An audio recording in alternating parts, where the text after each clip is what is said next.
Je vais demander aux intervenants de venir prendre leur place devant l'écran afin qu'on puisse commencer cette table ronde qui est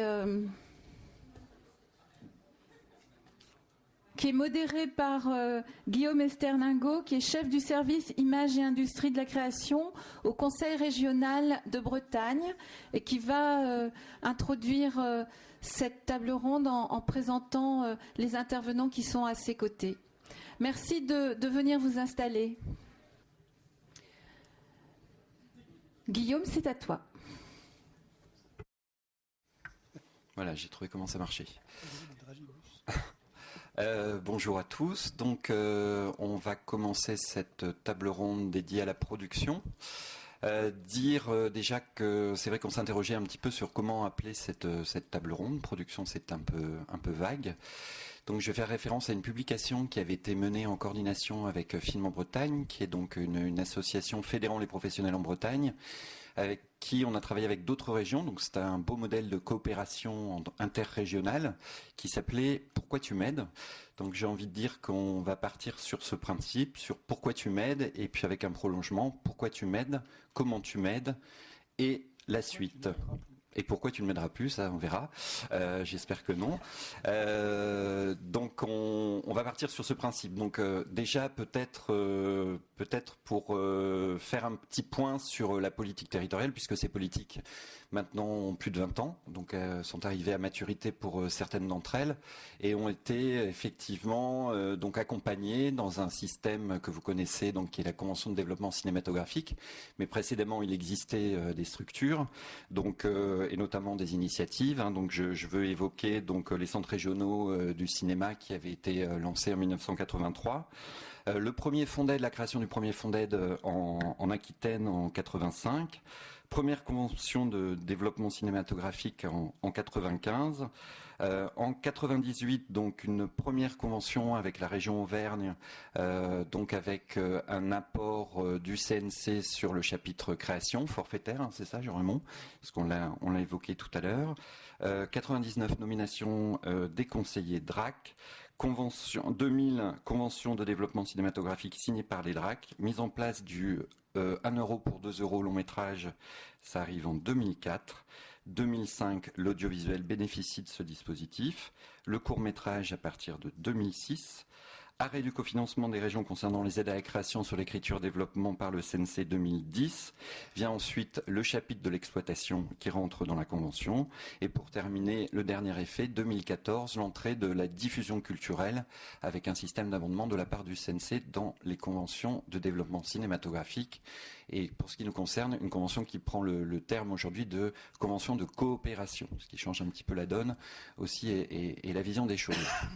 Donc peut-être redire aussi, je crois qu'aujourd'hui il est temps de réaffirmer en tout cas les objectifs qui ont été fixés par les collectivités territoriales en matière de politique culturelle. Donc là-dessus, hein, on est bien sur des politiques qui s'inscrivent donc dans des objectifs d'émancipation, de tolérance, d'ouverture au monde, favoriser le vivre ensemble, éveiller l'esprit critique, l'autonomie de pensée. Ces enjeux culturels forts ont été complétés assez rapidement par des enjeux économiques qui sont des enjeux liés à la formation, des enjeux liés effectivement aux retombées économiques sur le territoire et à l'emploi. Pour vous dire aussi, donc chaque collectivité territoriale donc qui a mené donc à développer ces politiques, elle a fait d'après un territoire. Les territoires, comme vous le savez, sont très différents, donc à mener à développer des outils aussi qui sont différents et souvent adaptés à ces territoires. Ce qui veut dire aussi que pour certaines régions, donc il y a beaucoup d'initiatives et il y en a encore heureusement, fort heureusement, concernant la diffusion, l'éducation à l'image, que ce soit des initiatives locales, départementales, régionales. Et aujourd'hui, en tout cas, les politiques veillent à l'équilibre de ces politiques croisées en matière d'intervention culturelle. Alors j'avais envie de vous livrer, et rassurez-vous, je ne vais pas citer en permanence le vice-président de la culture de la région Bretagne, mais néanmoins je vais vous lire un petit passage qui est publié dans la publication « Pourquoi tu m'aides » donc de Film en Bretagne. Je vous lis ce qu'il dit. Donc un film, un livre, une pièce de théâtre peuvent mettre en perspective ou en questionnement notre quotidien. Nous en avons d'autant plus besoin que nous sommes en crise. Ensuite, il se trouve que le cinéma a des effets induits sur le plan économique et il est de bon ton aujourd'hui de dire aux élus que les investissements dans le cinéma vont créer de l'emploi. Évidemment et heureusement. Mais avant de créer de l'emploi, ce sont des œuvres. Si nous ne commençons pas par la question du sens, cela veut dire que les grands outils du divertissement généralisé ont gagné.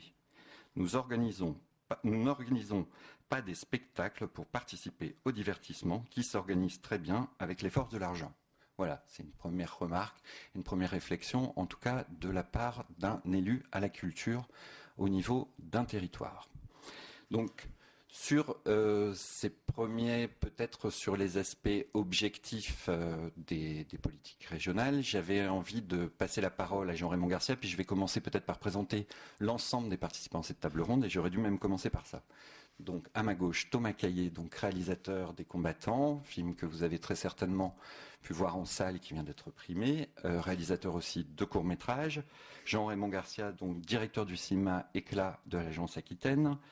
Ensuite, Fabrice Prel-Cléache, qui est donc producteur à Offshore. Marie Legac, responsable du bureau des auteurs Rhône-Alpes Cinéma. Et Frédéric Prémel, producteur à Tita Productions. Voilà, implanté à Marseille, avec un pied à Douarnenez. On peut dire ça ? Tout à fait. Donc, Jean-Raymond, est-ce que, puisqu'il faut rappeler aussi que tu es à l'initiative cofondateur de l'atelier de production Centre-Val de Loire, qui était donc une structure qui s'est montée en région centre et qui était une des régions pionnières en matière, en tout cas, de politique territoriale pour le cinéma, sur les objectifs initiaux de la région. Est-ce que tu peux nous en dire un petit peu plus, et ainsi que ceux de la région Aquitaine ? Alors d'abord, il ne faut pas oublier une date importante qui est la création en 1992 du service de l'action territoriale au CNC. C'était aussi une étape et des personnalités qui ont beaucoup contribué à notamment régler la dimension juridique de l'intervention des collectivités territoriales en matière de cinéma et d'audiovisuel.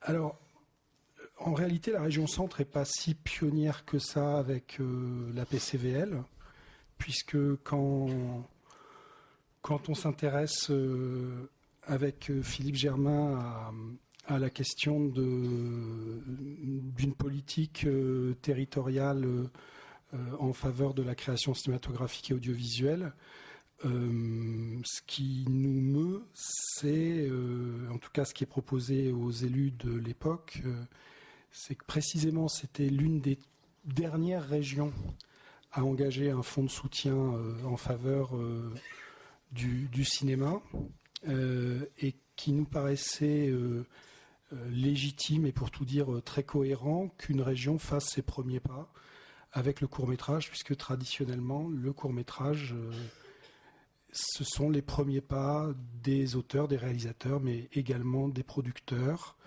des techniciens, on ne le dit pas assez, des comédiens, des comédiennes. Donc il y avait là juste une espèce de rétablissement dans un paysage où la région centre était assez absente. Avant le guide mode d'emploi des politiques territoriales qui a été initié par le festival du film de Vendôme, il y avait un autre guide qui s'appelait le guide des cinéastes bretons et qui était un document très intéressant qui est une sorte de document préhistoire du guide mode d'emploi aujourd'hui développé par Cyclic, et qui avait pointé, donc on n'était pas très très content d'ailleurs, parce que la politique existait depuis quelques mois, avec notamment des réalisateurs comme Fernando Romero, Pierre Chausson, Éric Zonca soutenus. Moi je me souviens très bien, on avait un commentaire loin d'être politiquement correct, c'était encore possible à cette époque-là, c'était pauvre région centre, puisque les délais d'édition, de fabrication fondaient... à l'époque, il semblait qu'il n'y avait pas de politique cinéma, en fait, elle venait de se créer. Voilà, donc c'était pauvre région centre en 1991. Après, sur les objectifs, c'est tout simplement, je vous dis, accompagner des films. Je crois qu'il y a une chose très importante qui a été le fait de plusieurs politiques régionales de l'époque. Je pense à des structures comme l'ARCA Haute-Normandie, aujourd'hui Polymage Haute-Normandie, le TESIF, qui a fait un travail absolument considérable à l'époque sur le moyen-métrage. Ces structures étaient là pour aider à faire des films. Et je pense que tout était dit dans cette phrase. Elle ne posait pas tant que ça la question des impacts, qu'ils soient culturels ou économiques. De facto, pour elle, pour ces politiques, les impacts existaient. Et on était confronté aussi, je crois, à une génération d'élus, de représentants dans les services qui l'admettaient, qui n'avaient pas forcément besoin du quantitatif à tous les bouts de champ. Voilà.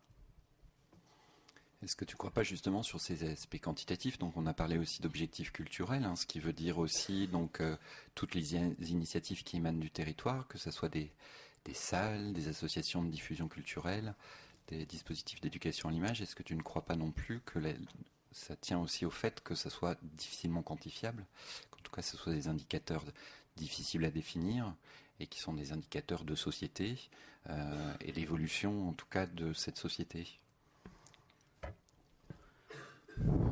Oui, sans doute. Moi, je vais revenir à des choses très concrètes. C'est-à-dire que quand vous montez une politique qui est destinée de la même façon, aider à faire des films, c'est aussi d'où l'on vient. Les crédits qui étaient mobilisés étaient les crédits de la direction des affaires culturelles. C'était de l'argent public. Donc l'argent public sert à réguler le marché. Les crédits de direction des affaires culturelles servent à prendre en considération la culture et l'art, la culture et les œuvres.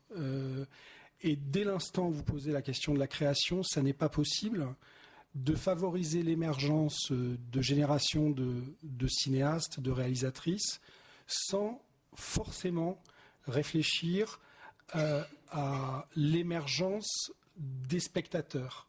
Et que la chance, je pense, pour tout dire, même le privilège de la politique de la région centre à cette époque, c'est d'avoir fondé un contrat ou une convention d'objectifs et de moyens sur 3 ans avec la PCVL, ce qui nous a permis, nous, de réfléchir à des dispositifs qui n'existaient pas forcément au niveau d'un conseil régional, puisque Collège au cinéma relevait des conseils généraux, et qui étaient les prémices de ce que l'on a vu un peu plus tard s'engager de façon plus massive et qu'évoquait Anne Cochard tout à l'heure, c'est-à-dire les dispositifs comme lycéens et apprentis au cinéma, ou même on en parle moins parce qu'il n'y a pas cette dimension de public captif liée au temps scolaire.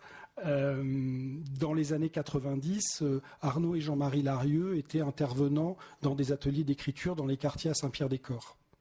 Aujourd'hui, ce sont des gens qui sortent péniblement d'un BTS privé, qui prennent en charge la réalisation de projets dans les quartiers. La différence, elle est là.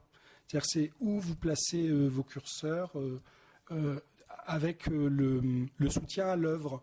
Parce que le soutien à l'œuvre, c'est tout un environnement qui relève bien de l'art, de la culture, pas de l'économie créative, pas des industries culturelles, autant de glissements sémantiques qui, à mon avis, ont aussi apporté une dimension, encore une fois, quantitative, là où la dimension qualitative, elle existait de facto et où elle était, encore une fois, assez naturellement appréhendée par le politique. Je ne sais pas si je réponds à la question. Si, en quelque sorte. Sur les moyens de mise en œuvre, en tout cas des politiques régionales. Donc on a vu qu'effectivement il y avait donc la convention de développement cinématographique qui permettait en tout cas un abondement avec un effet levier considérable, puisqu'on passe de 17 millions, je crois, en 2002 à plus de 59 millions en 2013, ce qui est donc un succès, on va dire. Ce qui requestionne toujours et qui est un peu l'éternelle question, c'est ce qu'on appelle le chapitre 2, donc le titre 2, pardon, qui donc concerne la diffusion des œuvres et notamment l'éducation à l'image. On a vu un effet se mettre en place donc d'un développement considérable des crédits dédiés à la création, et pour autant le titre 2 a été pénalisé aussi d'une part, je dirais, par une contraction des crédits au niveau des DRAC. Aujourd'hui est requestionné par rapport au fait que le CNC en tout cas abonde ce titre 2. Et qu'il est clair, en tout cas je pense qu'une politique cohérente, c'est une politique aussi qui va favoriser le développement d'un écosystème sur les territoires. C'est-à-dire pouvoir accompagner effectivement les auteurs au niveau de l'écriture jusqu'à la diffusion des œuvres et jusqu'à leur accompagnement des œuvres sur les territoires. Alors je vais parler un tout petit peu de la Bretagne. C'est vrai qu'on a en tout cas en Bretagne adapté en tout cas nos dispositifs. On a fait le choix de ne pas avoir, comme c'est le cas dans d'autres régions, de structures qui portent la politique de la région, alors avec des différentes formes, que ce soit Picta Novo, association développement de la coproduction, Rhône-Alpes Cinéma, donc société privée, donc Rhône-Alpes financée par des crédits de la région, ou d'autres structures comme le Pôle Image Haute-Normandie ou la Maison de l'Image Basse-Normandie par exemple. On a fait le choix d'avoir une politique directement portée par la région de Bretagne, mais néanmoins s'appuyant dans un partenariat, que ce soit avec les départements. Donc, comme vous le savez, 2 départements interviennent à la production jusqu'à maintenant, le Finistère et les Côtes-d'Armor. Et puis aussi, chose très importante, de collaborer avec les professionnels et d'essayer de développer un dialogue qui est quasi quotidien, je dirais, avec les professionnels qui, par chance, en Bretagne, sont organisés autour d'une fédération. Donc intervenir au niveau de l'écriture avec des résidences, avec des liens qu'on appelle tutorat mis en place par Film en Bretagne, c'est-à-dire des systèmes aussi de soutien d'auteurs confirmés à des projets et à des gens plus jeunes, intervenir à la production, accueillir en tout cas en matière de tournage sur les territoires, et puis après, chose essentielle, favoriser la circulation des films sur le territoire. Il existe beaucoup un maillage extrêmement dense en Bretagne d'associations travaillant, mais néanmoins on avait identifié donc des freins à cette diffusion, des freins évidents sur la gestion des droits des œuvres circulant sur le territoire, mais aussi sur la rémunération des auteurs-réalisateurs qui suivent avec beaucoup d'acuité, beaucoup de fidélité les œuvres avec de déplacements nombreux. Donc cette mission, donc on a développé une mission qui a été confiée à l'association Cinéphare, qui est un réseau de salles en région Bretagne, Olivier Bitoun sera présent sur la table ronde tout à l'heure, et donc il nous a semblé vraiment important de développer cette mission pour accompagner les œuvres jusqu'au bout, pour les mettre aussi, donc faire en sorte qu'elles puissent circuler. C'est-à-dire que effectivement, il me semble important de dire que autant quand on intervient une aide à la production, pour nous, l'échec, je dirais, comme j'en ai vu certains, puisque évidemment, il y a des échecs. Quand on fait des choix, il y a des échecs de collaboration. Je parle, il y a des échecs artistiques évidemment, mais il y a aussi des collaborations qui échouent. Quand une collaboration pour nous est une collaboration qui échoue rapidement, c'est lorsqu'une production en dehors de la Bretagne vient donc se tourner en Bretagne, à minima va donc choisir des techniciens et la collaboration s'arrête là. Donc il y a une obligation d'avant-première sur la région, c'est-à-dire qu'on n'a pas de contact et que je dirais qu'il y a une sortie mécanique comme ça peut exister dans le long métrage. Et j'y suis allé, une fois il y avait une projection d'un court métrage, j'y suis allé, personne n'était là, c'est-à-dire pas le producteur, pas le réalisateur, le film tournait dans la salle. Donc on était 2, un représentant de la région, ce qui a permis à l'exploitant de remercier la région, c'était bien. Mais pour nous, c'est un échec. Voilà, le film n'a pas bénéficié en tout cas de l'accompagnement du territoire. Et pour moi, je vous donne cet exemple pour dire un vrai partenariat sur le territoire, c'est évidemment d'accompagner cet écosystème qui est fait de producteurs, de réalisateurs habitants en Bretagne. Et si on doit avoir aussi un partenariat avec des gens qui viennent de l'extérieur, c'est comment travailler ensemble dans un souci d'ouverture du territoire aussi à l'extérieur. Et ça permet aussi des collaborations infrarégionales extrêmement importantes et à l'international. C'est aussi quelque chose qui compte, mais c'est de définir ces relations comme un partenariat. Voilà, je crois que c'est quelque chose en tout cas qui a besoin d'être réaffirmé, parce que je pense que c'est au cœur aussi de l'intervention publique telle qu'elle est conçue aujourd'hui. C'est vrai qu'on n'est pas du tout, et je pense que beaucoup d'entre nous, peut-être pas tous, alors après les autres régions peuvent s'exprimer, dans une politique dite de guichet, c'est-à-dire qu'effectivement, j'entendais tout à l'heure Sébastien en tout cas évoquer les rencontres. Alors il se trouve qu'on n'en a pas, mais en tout cas on essaie d'avoir aussi des rendez-vous avec les producteurs. Ça me semble très important de toute façon de créer un lien, c'est-à-dire aussi de pouvoir échanger autour du film. Si ça ne se fait pas au niveau de la production, ça peut se faire au niveau de la distribution du film. C'est quelque chose de très important. Donc je vais en profiter pour passer la parole à mes intervenants. Peut-être un témoignage. Fabrice, tu peux peut-être témoigner de ta position, en tout cas de ta collaboration avec différentes régions. Oui, moi j'ai... Pardon. La place de la région, ça a toujours été quelque chose d'assez essentiel. Quand on est producteur du court-métrage, je crois que j'ai fait produit mon premier court il y a 20 ans avec la région Bretagne. Et les collectivités locales, j'ai essayé de dénombrer le nombre de guichets disponibles pour financer un court-métrage, parce qu'il y en a une trentaine à peu près en France, et en grande majorité, ce sont des collectivités locales. C'est-à-dire qu'il y a 7 chaînes nationales qui financent plus ou moins le court-métrage.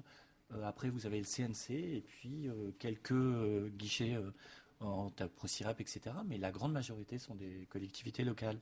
Et ces collectivités sont très souvent les premiers entrants sur les projets, ceux qui vont prendre des risques. Alors on a vu en modérant parfois le risque d'une façon ou d'une autre, mais elles vont vraiment rentrer très très tôt. Et c'est un pilier essentiel lorsqu'on débute, lorsqu'on n'a pas accès aux aides encore du CNC, et c'est vraiment moi quelque chose, enfin moi et beaucoup de réalisateurs, qui nous a permis de débuter, qui nous a permis d'accélérer peut-être le renouvellement du secteur à de nombreuses reprises.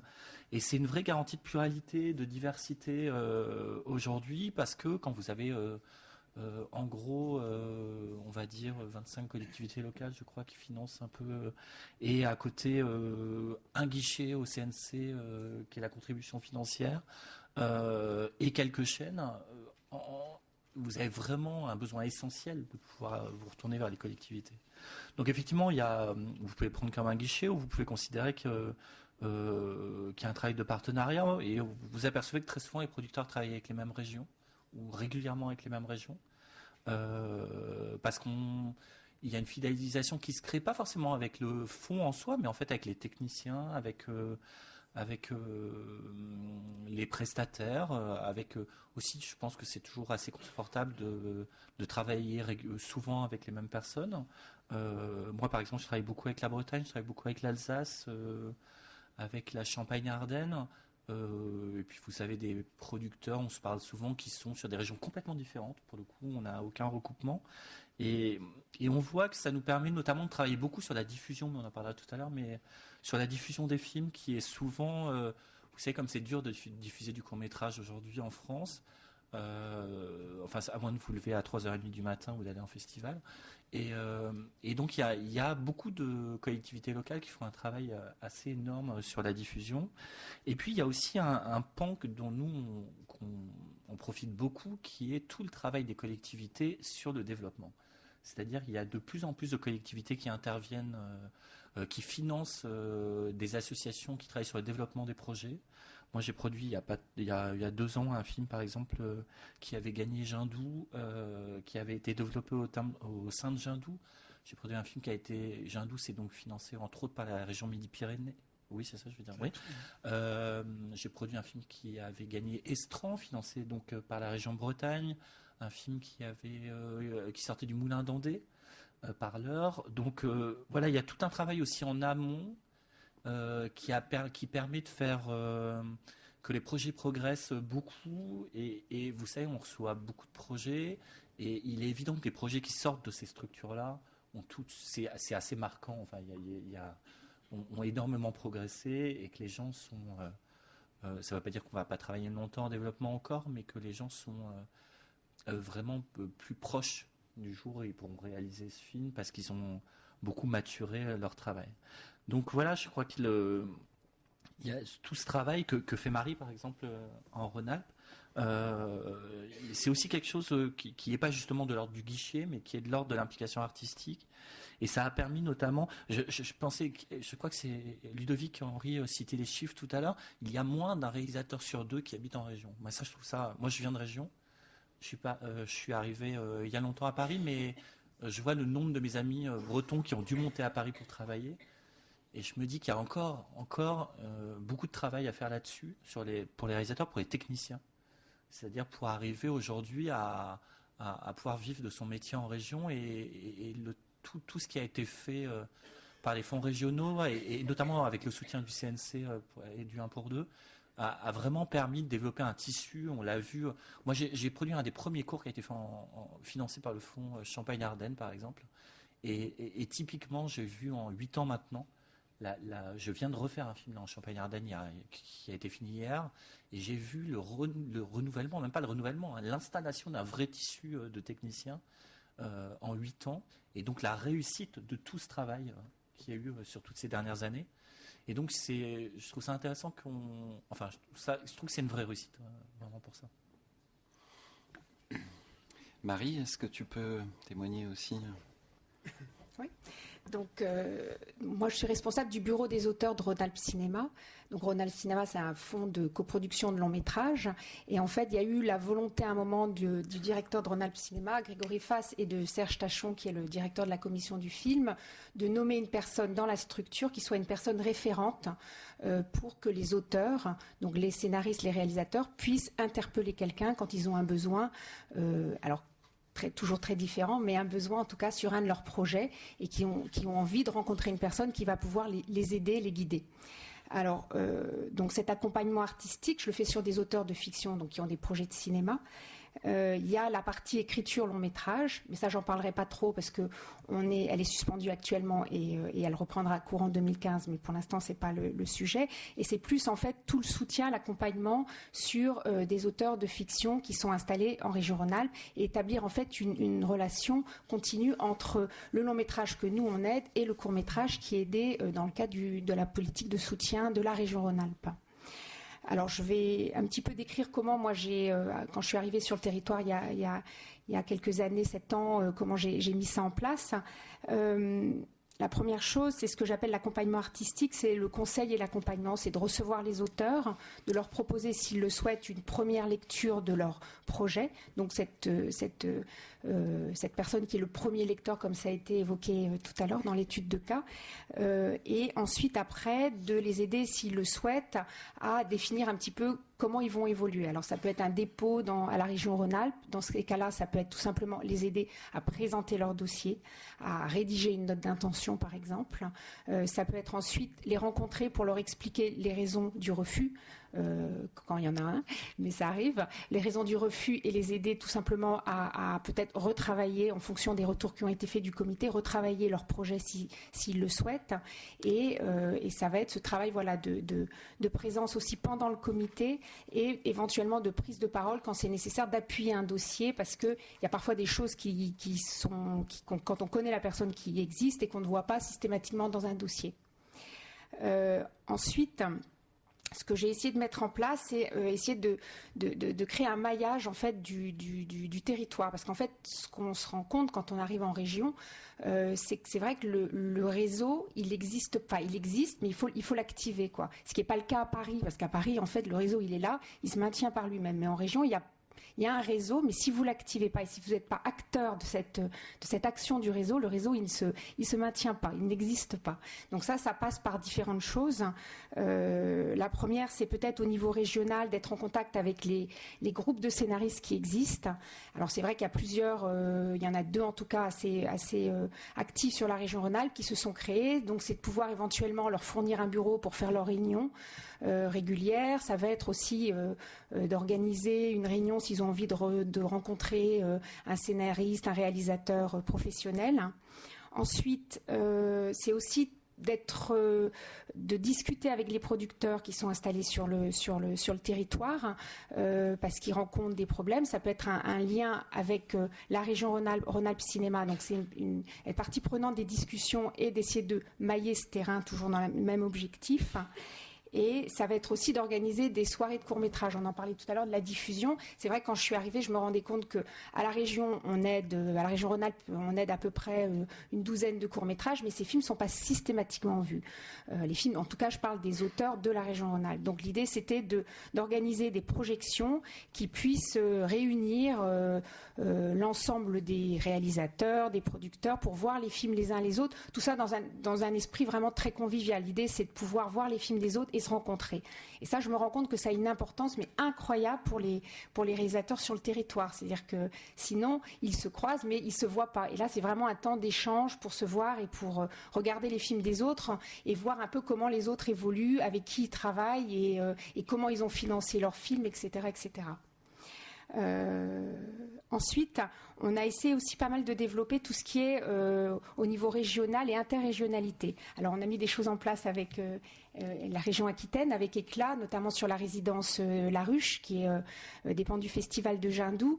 Donc ça, c'est vrai que c'était à la fois amené par Morad Kartobi du CNC, et l'idée, c'était de pouvoir fonctionner à plusieurs régions sur ce dispositif d'accompagnement à l'écriture pour une population qui est issue de la diversité. Ensuite, on a aussi essayé d'ouvrir pas mal aussi sur l'international. Là, on est en train d'essayer de mettre en place des choses du côté de Turin, parce que c'est une région frontalière, on a des contacts assez évidents avec eux, par la proximité. Et c'est vrai que via le Torino Film Lab, on les a accueillis lors d'un atelier sur le territoire rhône-alpin, et on va essayer de mettre en place là des choses sur les années à venir.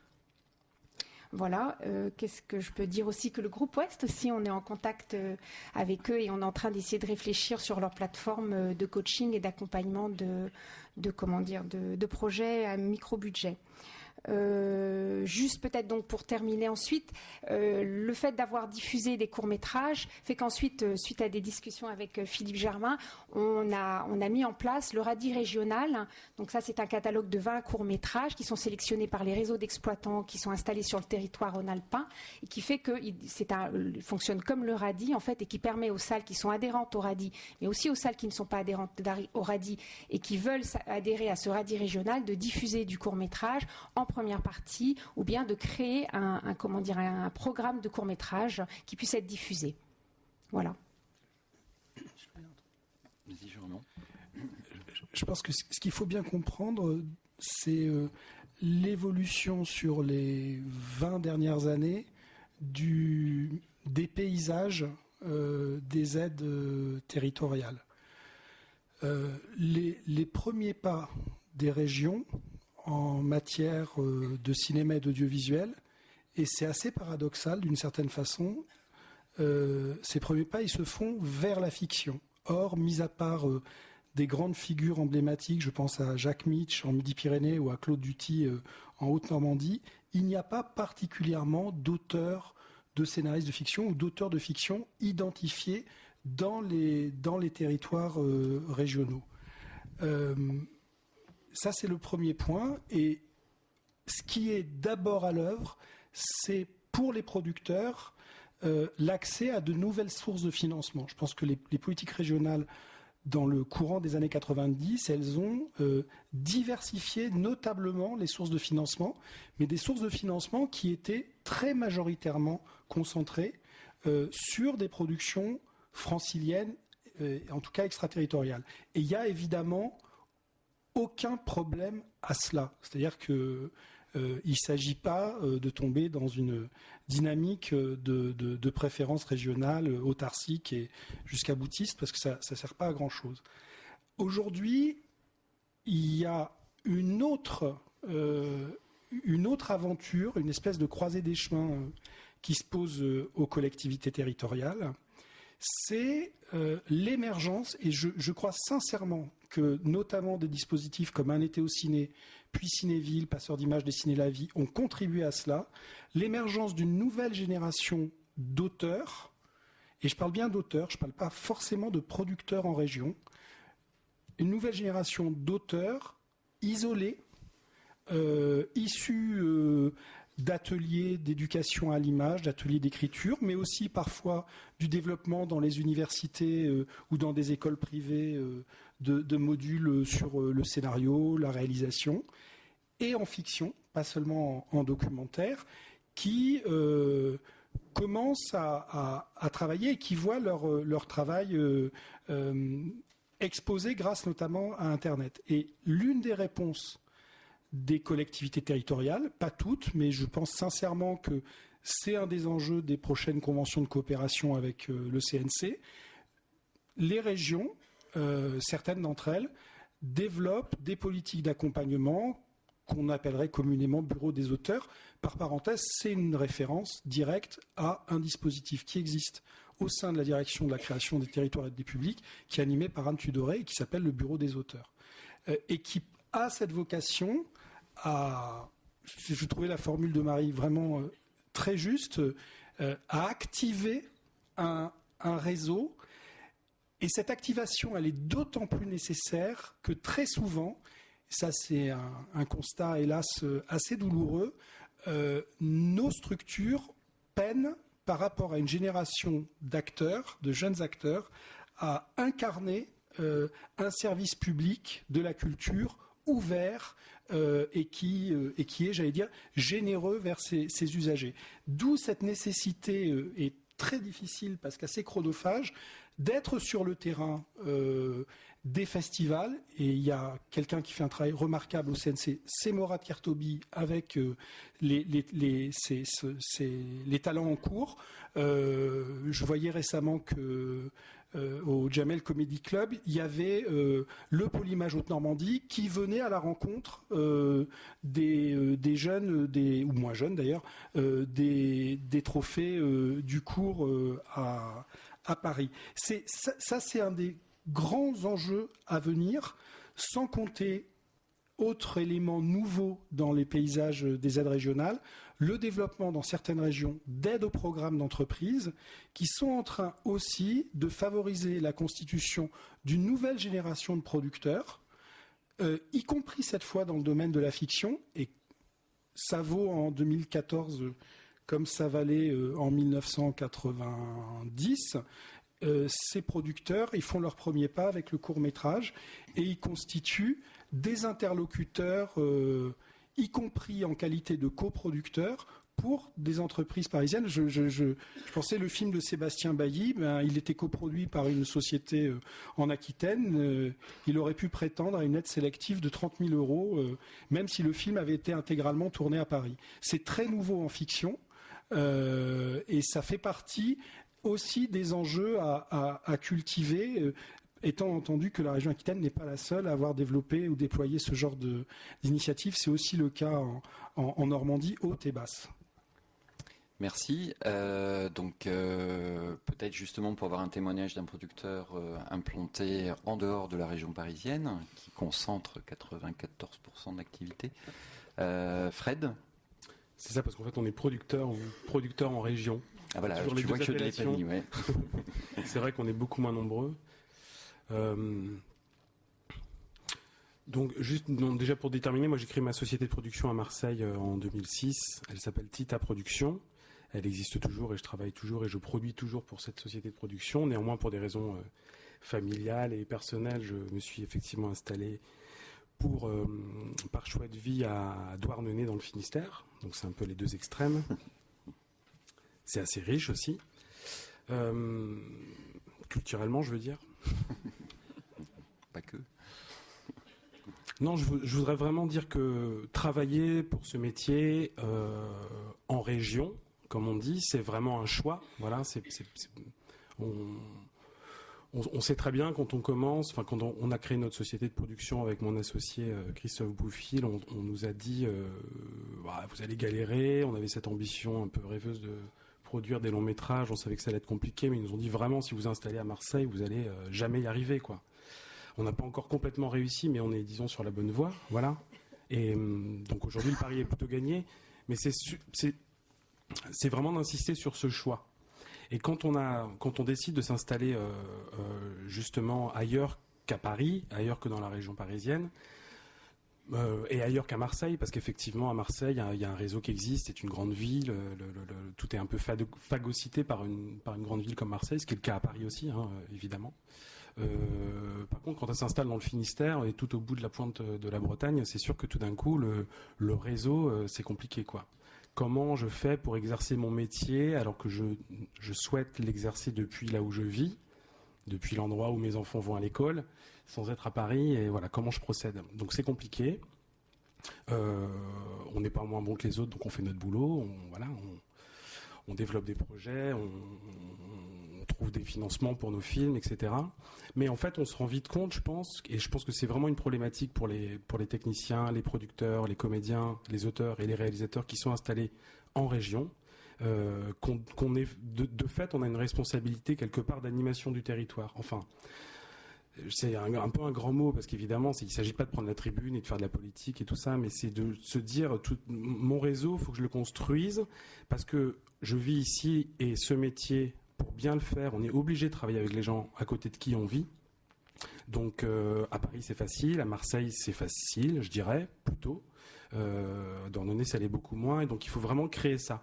Et c'est vraiment important, je pense que produire ailleurs qu'à Paris et travailler pour ce métier ailleurs qu'à Paris, c'est possible, mais il faut vraiment se mettre en tête qu'il faut avoir cette responsabilité, cette conscience, etc. Et donc c'est vrai que dans le Finistère, malgré tout, il y a comme un petit miracle comme ça, parce que depuis très très longtemps, il y a un fonds d'aide au court-métrage qui existe depuis 1999, qui a été conventionné par le CNC il y a 3 ans, qui a tout un tissu de festivals de cinéma, comme le Festival du Cours de Brest, que vous connaissez tous, ou le Festival de Douarnenez également, qui est très présent, Groupe Ouest dont on a parlé, la Cinémathèque de Bretagne, bref, et j'en passe, des sociétés de production, plus d'une centaine de professionnels. Donc en fait, ce réseau, il existe, il est là, finalement. On se dit, tiens, mais en fait, il y a plein de monde quoi, qui fait le même boulot que moi et qui pourrait travailler avec moi, avec qui je peux faire des choses. Mais il faut aller un peu chercher, quoi. Il faut aller un peu à la pêche. Et c'est là, je pense que la responsabilité, elle se renverse, et que c'est à l'institution publique vraiment d'intervenir. C'est-à-dire que nous, on est des animateurs sur le territoire, dans notre métier, on est professionnels, etc. Mais on ne peut pas le faire tout seul. Et c'est vraiment important que les collectivités territoriales impulsent cette énergie, cette coordination, justement, entre les techniciens, les comédiens, les producteurs et les lieux de diffusion.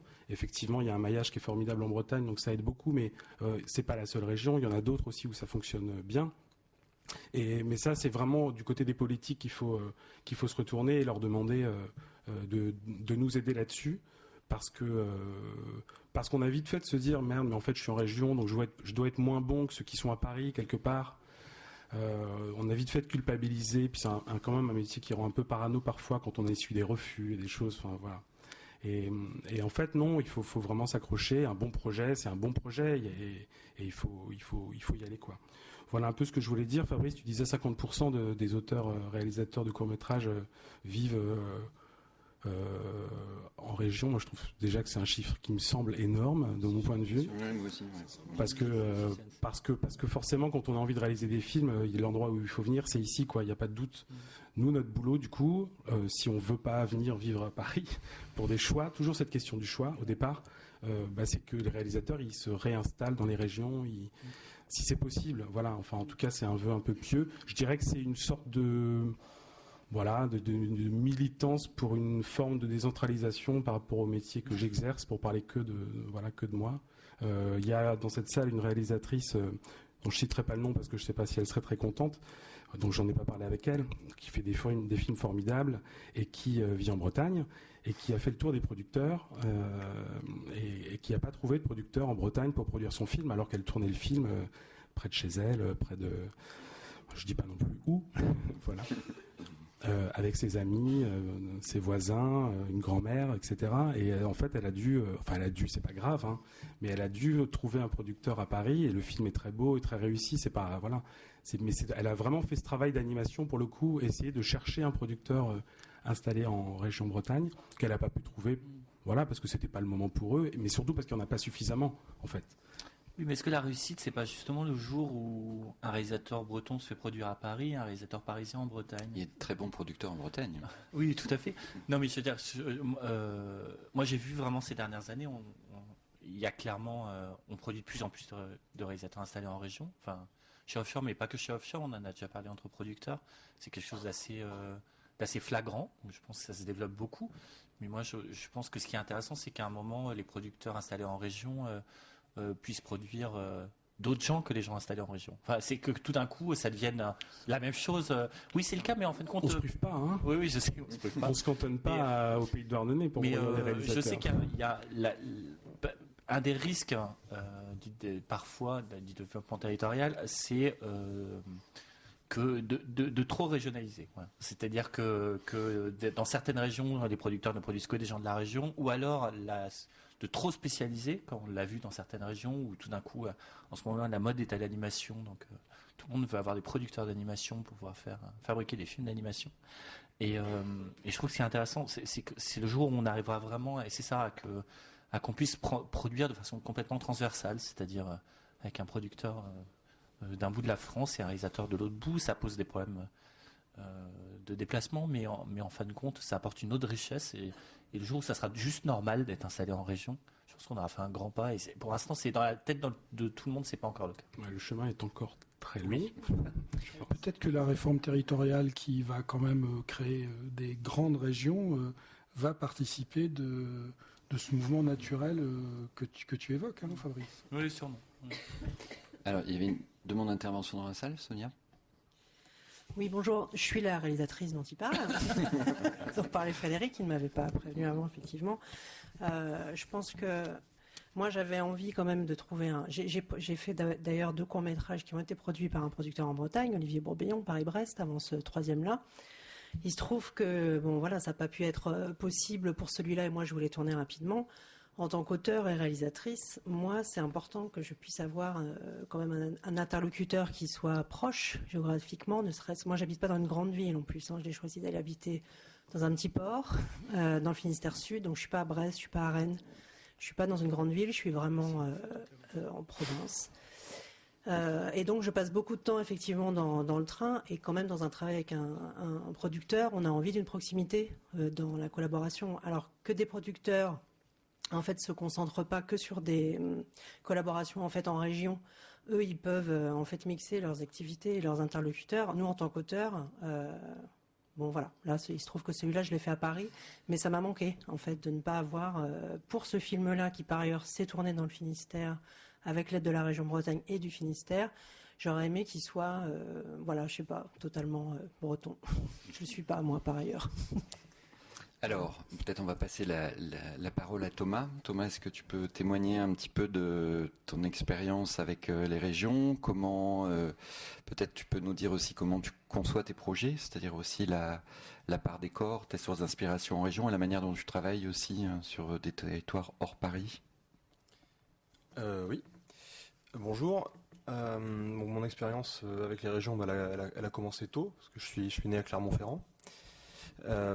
Et en fait avec le cinéma, ça a été très rapidement, c'est très rapidement devenu une sorte de priorité. C'est-à-dire que l'inspiration, les débuts de l'écriture, ça vient souvent d'une émotion qui est liée à un paysage, qui est liée à une atmosphère.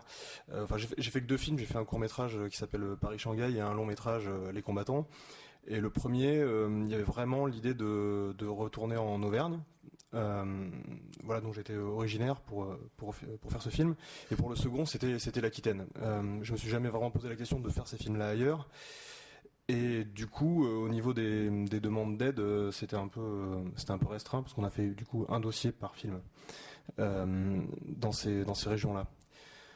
Donc ça part d'abord de là, parce que je sais pas, moi j'ai l'impression qu'en tout cas au cinéma, dans le cadre, dans ce qu'on filme, dans l'image et dans le son, 80% de ce qu'on enregistre, de ce qu'on capte, de ce qu'on met en scène, c'est du décor. Alors, on filme quand même des acteurs, des corps et tout, c'est important. Mais même quand on est dans une économie où il y a beaucoup de gros plans, même dans La vie d'Adèle, je pense que si on faisait un ratio, il y a 80% de décors. Moi, je suis très attaché aux décors extérieurs, aux paysages, aux décors naturels. Et du coup, le tournage dans un lieu qui m'inspire, c'est nécessaire dès le moment de l'écriture, en fait. Du coup, j'ai toujours tendance à penser que les personnages doivent être une extension du paysage, ou inversement, qu'il faut trouver des des paysages qui vont trouver un écho dans la crise intérieure ou l'objectif d'un personnage. Ou ça peut aider aussi pour d'autres choses, hein, pour la comédie, pour un tas de choses. Du coup, ça commence très tôt là-dessus. Après, en fait, je crois que j'enrichis beaucoup la SNCF parce que j'habite du coup à Paris, enfin à Montreuil, et mon producteur est aussi de là-bas. Mais du coup, je multiplie beaucoup les allers-retours vers les endroits que j'ai envie de filmer. Et toute la période de la préparation du film, qui est un peu la dernière écriture du film, et peut-être la plus importante, c'est un moment où j'aime bien moi, alterner les phases de casting et les phases de repérage, justement pour voir comment ces corps, comment ces visages, comment ces voix vont résonner dans un espace. Donc c'est des voyages en plus qu'on fait à plusieurs, qu'on fait avec mon producteur, qu'on fait aussi avec mon frère qui est chef opérateur des films. Donc ça fait beaucoup de billets de train. Et là, le film se construit souvent par rapport à une idée d'un paysage, une idée d'une couleur. Pour l'Auvergne, c'était le vert. J'avais envie de descendre dans la question du vert, parce que c'était que les verts, il y a des verts, notamment en Haute-Loire, avec un vert des sapins et un vert des prairies qui est très particulier. Et c'est vrai que quand on avait commencé à chercher de l'argent, je me souviens que mon producteur de l'époque m'avait dit, il faut qu'on envoie plus largement, c'est pas possible, on peut pas l'envoyer qu'à l'Auvergne. Donc on a même fait, je crois, on a fait un dossier pour la Champagne-Ardenne, ce qui était ridicule parce que le film était tourné quasiment qu'en montagne. Et ils ont trouvé ça très bien, mais ils nous ont envoyé un mot très gentil pour dire qu'ils voyaient pas la nécessité de faire ça chez eux. Et ils avaient complètement raison. Et l'Auvergne, eux, ils ont vu qu'il y avait une nécessité de le faire chez eux, et c'était très bien de le faire là-bas. D'ailleurs, c'était le seul et unique financeur. Je sais pas si c'est complètement légal, mais on a fait. Du coup, le film a été fait juste avec les 30 000 euros de la subvention Auvergne. On n'a vraiment rien eu d'autre. Et après, on a eu Cinéma 93 pour la post-production, qui nous a permis de finir le film et aussi de le diffuser, puisqu'il y a eu toute une tournée, notamment avec Collège au cinéma et puis plein de. Ça, c'était super bien pour que le film existe. Voilà. Et après, donc oui, il y a cette phase de prépa où on cherche les acteurs et les décors en même temps. Et puis parfois, on cherche aussi les acteurs en région, ce que j'aime de plus en plus faire. Enfin, j'aime bien mélanger les comédiens professionnels et non professionnels. Et j'aime bien que les personnages aient un lien avec le territoire. Du coup, là, les combattants, je sais pas si vous avez vu le film, mais il y a toute une partie dans un camp militaire, donc c'était intéressant de chercher, quand on cherche un camp militaire pour tourner dedans, on a des liens avec des militaires, donc on rencontre des militaires, certains on a envie de les filmer, et ensuite on avait besoin aussi de trouver des jeunes recrues, des candidats à cette expérience militaire, on les a cherchés sur place, et je trouve que ça apporte énormément quoi, de pouvoir travailler directement avec des jeunes qui ont une expérience de ce territoire qui est tous ont la même expérience du territoire, du coup ça crée quelque chose, ça crée une couleur, les accents prennent quelque chose ça devient très intéressant, je trouve, voilà, de travailler comme ça. Et donc voilà. Non, je sais pas trop. Sur la suite, sur la diffusion. Sur la diffusion pour le court métrage. Comme je disais, voilà, il y a eu les festivals et il y a eu tout ce parcours en Seine-Saint-Denis. Je sais pas combien j'ai fait de projections en Seine-Saint-Denis, mais je vais en faire une quarantaine ou une cinquantaine avec des débats avec le public. C'était hyper intéressant. Déjà, évidemment, ça permet au film d'exister. Ensuite, ça permet aussi de comprendre un peu mieux ce qu'on a fait. C'est-à-dire qu'à chaque fois qu'il y a des débats avec le public, qu'il y a des séquences qui n'ont pas été comprises ou dès qu'on rentre un peu dans le détail, c'est une démarche qui est absolument, je crois, pour moi, c'est le début de l'écriture du film d'après, en fait. Ce moment de relation avec le public, c'est un truc qui est absolument nécessaire, donc j'essaie de le faire au maximum, quoi, de manière assez extensive, quoi. Après pour le long, là pour le long métrage, là c'était plus on l'a fait à l'échelle de toute la France, mais là il commence à y avoir des enjeux qui sont un peu différents, quoi, qui sont les enjeux aussi des distributeurs. C'est plus vraiment les enjeux du film et les enjeux régionaux de l'origine du film qui comptent. Mais cela dit, on a fait une belle tournée en Aquitaine. C'était intéressant aussi de voir comment le public réceptionnait cette perception, cette vision d'un paysage qui les reconnaissait et qui était peut-être filmé différemment que la façon dont ils ont l'habitude de l'expérimenter, quoi. D'accord. Y a-t-il des questions? Parce que je vois que l'heure tourne et il nous reste à parler de Et demain. Donc, pas de questions. Alors, Et demain.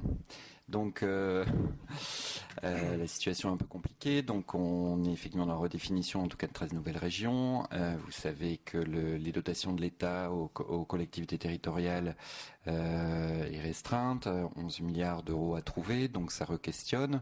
Sur les compétences au niveau des collectivités territoriales, effectivement, tout va être re-questionné, les agglomérations, le rôle des départements, le rôle des régions, le rôle de l'État, la délégation de compétences.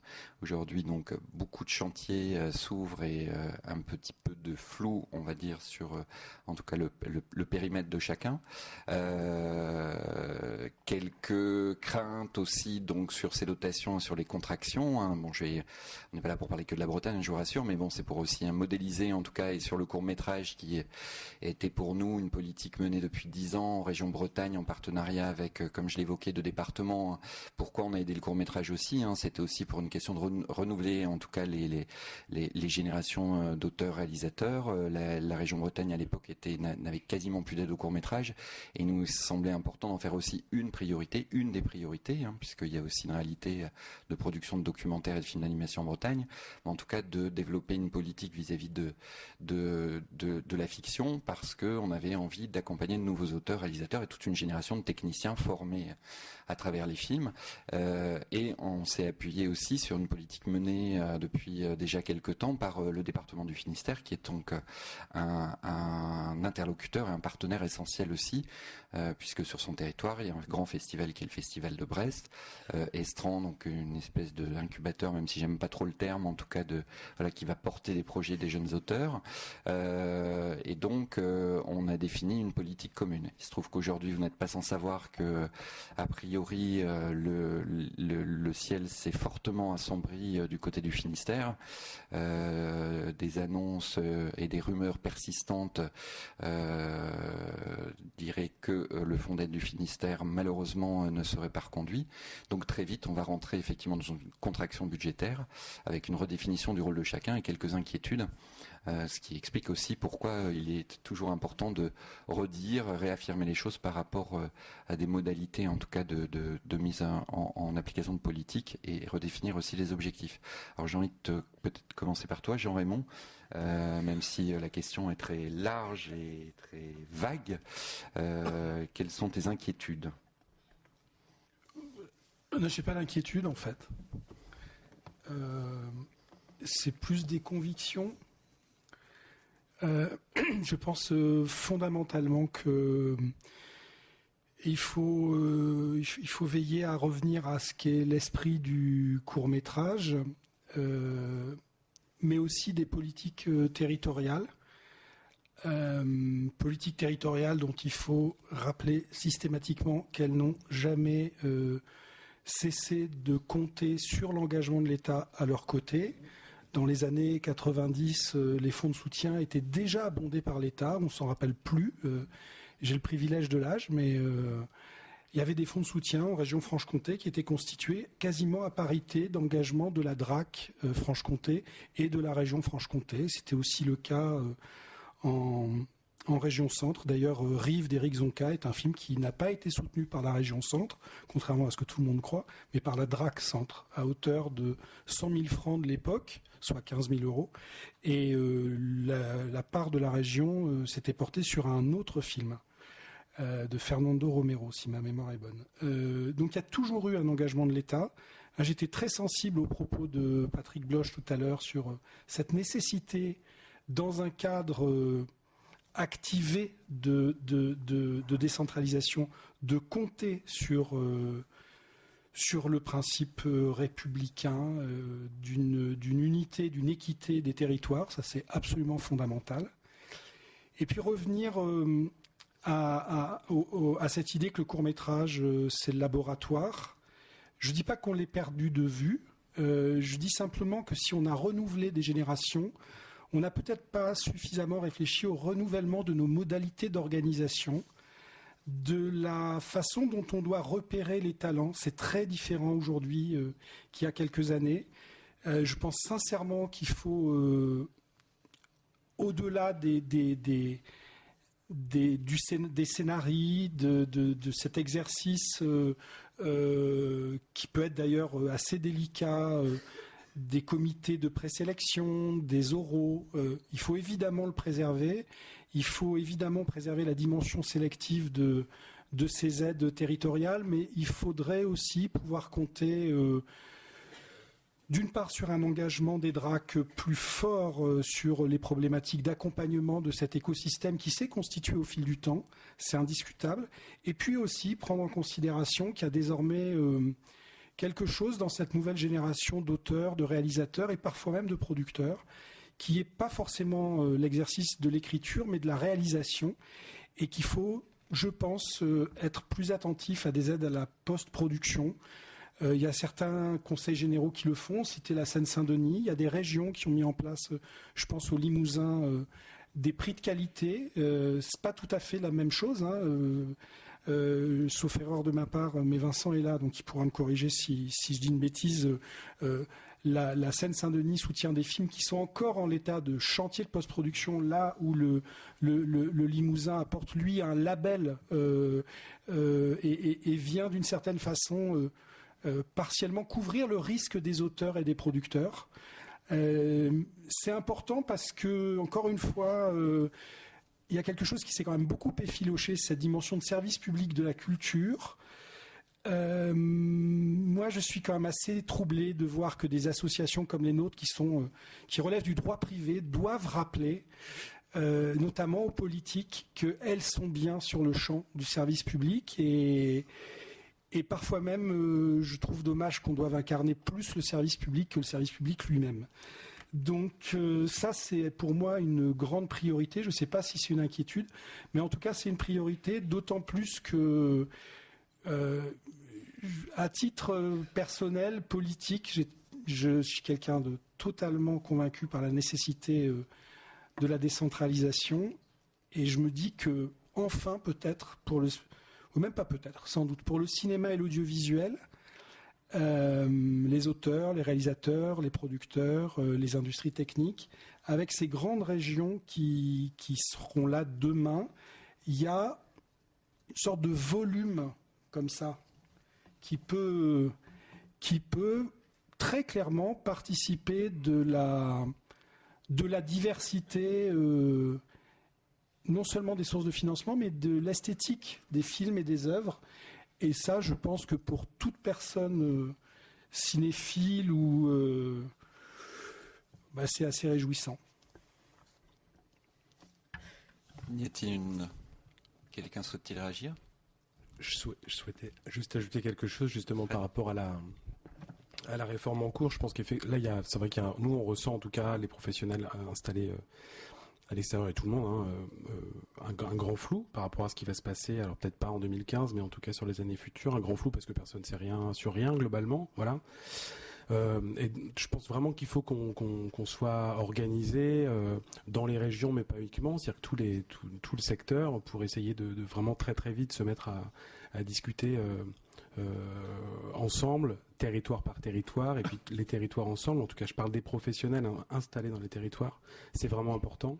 Ce qui se passe dans le Finistère, effectivement, je trouve ça complètement effarant. Ça existait depuis 15 ans, ça fonctionnait très bien. Il y a des résultats, il y a du monde, des techniciens, et ça. La contraction budgétaire est très dure. Hein.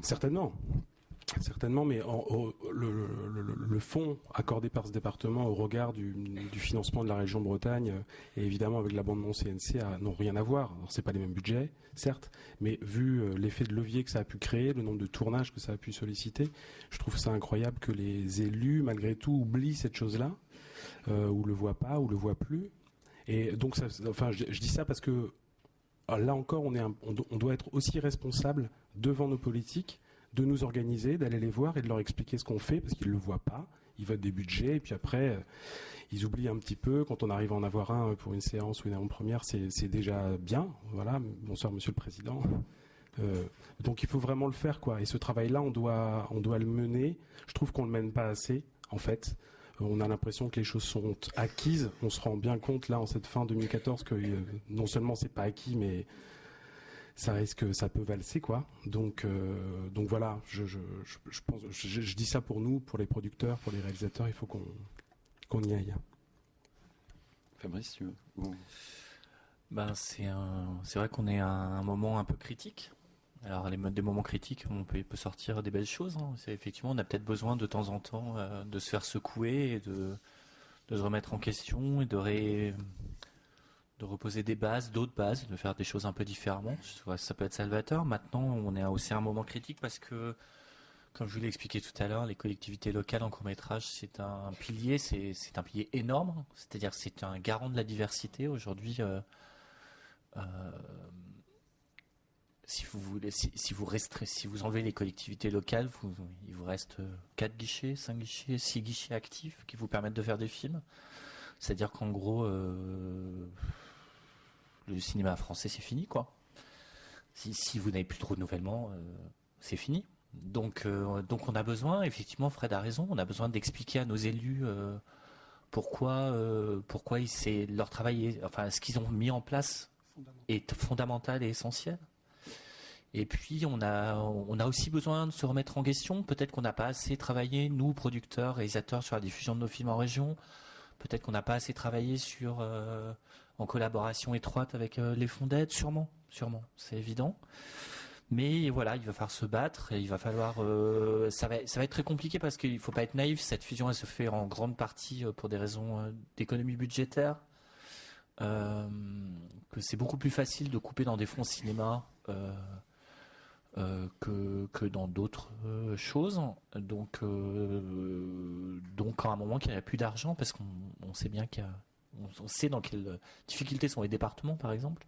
On parlait des départements tout à l'heure, mais faut savoir, par exemple, un des gros fonds qui était Poitou-Charentes a perdu un de ses départements, il y a déjà quelques années, va en perdre 2 à la fin de l'année prochaine, et il en restera un qui risque d'arrêter aussi. Donc ça veut dire que voilà, par exemple, une région qui était vraiment des régions leaders sur le court-métrage, il y aura plus grand-chose. Déjà, il y aura plus de régions avec la fusion, mais au final, c'est tout un pan de l'histoire du court-métrage qui va disparaître. Et alors que c'était créé en Poitou-Charentes un tissu extrêmement actif de techniciens, d'auteurs, de réalisateurs. Et le risque, c'est vraiment qu'on perde ça. C'est-à-dire que dans cette idée de rapprochement des régions, qui peut provoquer beaucoup de choses intéressantes, c'est que, évidemment, 1 euro plus 1 euro qui était apporté, au final, ne fasse pas du tout 2 euros, mais plutôt 1,5 euro, et puis un peu plus tard 1,20 euro, et puis un peu plus tard 1 euro. C'est un peu les choses qu'on est on essaie d'être très vigilant, donc on est en contact avec la plupart des fonds. On voit bien ce qui est en train de se préparer en termes économiques. On voit bien les efforts qui vont être demandés par le gouvernement aux collectivités locales. On voit bien la baisse des dotations. Donc oui, je pense qu'on est très inquiet. Et on est très inquiet à un moment où justement cette fusion devrait porter une idée de construction. Et on a peur qu'on soit plutôt dans une idée de destruction. Voilà. Donc il va falloir arriver à conserver ce qu'on a et à faire évoluer ce qu'on a vers du meilleur. Et ça va être compliqué, je pense. Marie, tu voulais?